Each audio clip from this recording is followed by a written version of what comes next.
Assalamualaikum warahmatullahi wabarakatuh. Perkenalkan, nama saya Alan Bahtiaris Kuswandi. Saya merupakan mahasiswa dari Universitas Esa Unggul, jurusan manajemen. Jadi, di video kali ini saya diberikan tugas oleh dosen saya yang terhormat Ibu Ananda Putriani. Beliau merupakan dosen mata kuliah Bahasa Indonesia. Beliau menginstruksikan kami sebagai mahasiswa untuk membuat video presentasi. Judul yang saya presentasikan yaitu kalimat efektif. Menurut beberapa sumber dan beberapa artikel yang saya baca, terdapat beberapa pendapat tentang penjelasan kalimat efektif. Menurut Ahadiyah dan kawan-kawan, kalimat efektif adalah kalimat yang benar dan jelas sehingga maknanya dapat dipahami dengan mudah oleh orang lain. Menurut Sasangka, kalimat efektif adalah kalimat yang dapat mengungkapkan gagasan sesuai dengan yang diharapkan oleh si penulis atau si pembicara.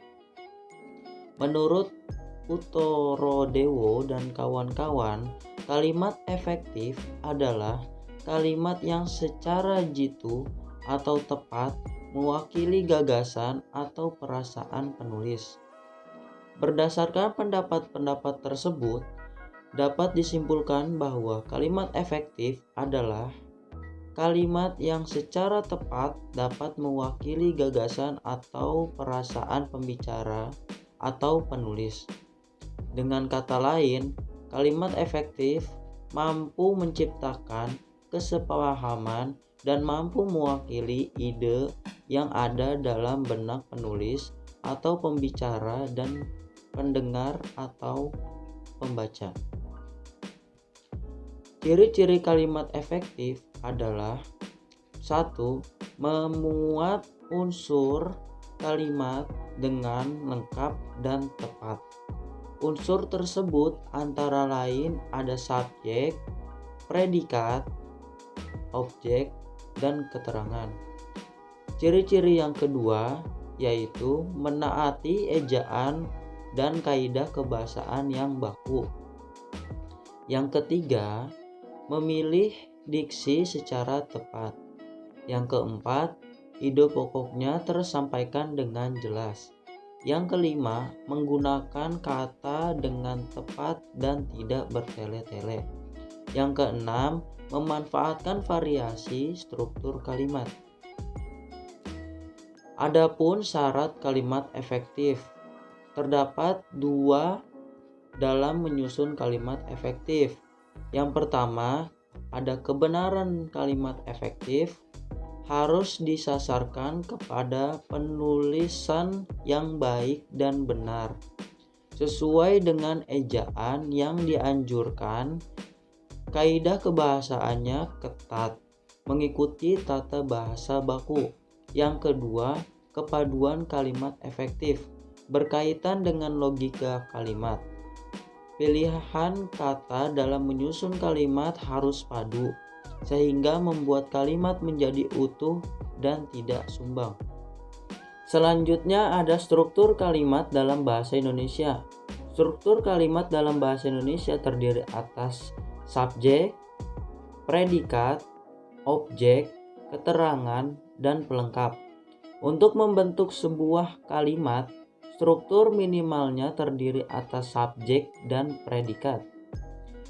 Subjek adalah bagian kalimat menunjukkan pelaku, tokoh, sosok, sesuatu hal, suatu masalah yang menjadi pangkal atau pokok pembicaraan. Subjek biasanya diisi oleh jenis kata atau frasa benda, klausa atau frasa verbal. Predikat adalah bagian kalimat yang memberitahu untuk melakukan tindakan apa atau dalam keadaan bagaimana. Subjek predikat dapat juga berupa kata atau frasa.